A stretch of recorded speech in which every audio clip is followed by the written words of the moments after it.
This program is brought to you by Link TV for educational and non-commercial use only. How does this crisis look if you live in Beirut or Bethlehem, Gaza or Haifa? Mosaic Special Report.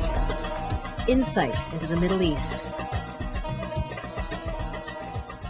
Hello and welcome to Mosaic Insight into the Middle East. I'm Jamal Dajani, producer of Mosaic World News from the Middle East. We have been bringing you reports that you do not normally see in the mainstream media from more than 24 broadcasters in the region. Every week on Mosaic Insight, we attempt to shed some light on important stories and highlight the nuances of the varied coverage. Earlier this week, you saw the horrific images from the southern Lebanese village of Qana, where more than 60 civilians perished due to Israeli bombing of the building where they took refuge. Nearly 20 children were killed. My cousin, his wife, and his 5 children were also killed. My family and 5 of my siblings were also killed.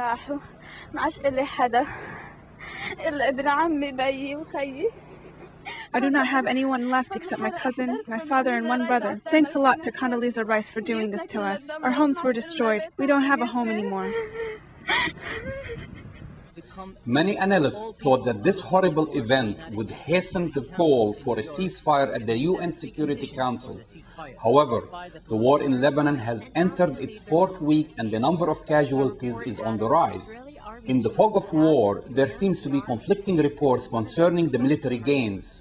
While Israeli government officials have claimed on many occasions that they have destroyed more than half of Hezbollah's capabilities, they were unable to prevent the barrage of Hezbollah rockets from reaching deep into Israel. We have been monitoring the different channels covering the region and have been seeing conflicting reports on Israeli operations conducted in Lebanon, such as the commando operation on a hospital in Baalbek, where Israel had claimed to have captured Hezbollah high-ranking operatives, to be later dismissed by Hezbollah as being a failed operation based on poor intelligence. I think Hezbollah has been disarmed by the military operation of Israel to a large degree.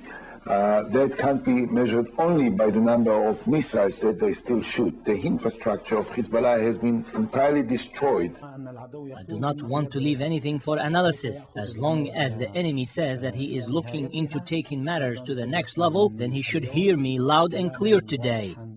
If you strike our capital, we will strike the capital of your aggressive entity. If you strike Beirut, then the Islamic resistance will strike the city of Tel Aviv. The resistance is capable of doing that with God's help and His will. Meanwhile, there is a rift between official government policies and popular Arab street sentiment toward the war in Lebanon. U.S. officials describe this war as a war on terror, claiming that there is evidence that Arab allies were beginning to understand the need for routing out terrorist organizations which threatened regional stability. Israeli officials went further, claiming that Saudi Arabia, Egypt, and Jordan understood that this was the first step in a wider Shiite-Sunni conflict in the Middle East. The growing disconnect is exemplified by the numerous demonstrations expressed support for Lebanon and the Shiite movement Hezbollah in many capitals. In Iraq, thousands proclaimed their support for Hezbollah while chanting anti-US and anti-Israel slogans. In Yemen, protesters denounced the impotence of Arab leaders and the Arab League. In Cairo, demonstrators shouted, "Tell Secretary General Hassan Nasrallah, we are all Hezbollah."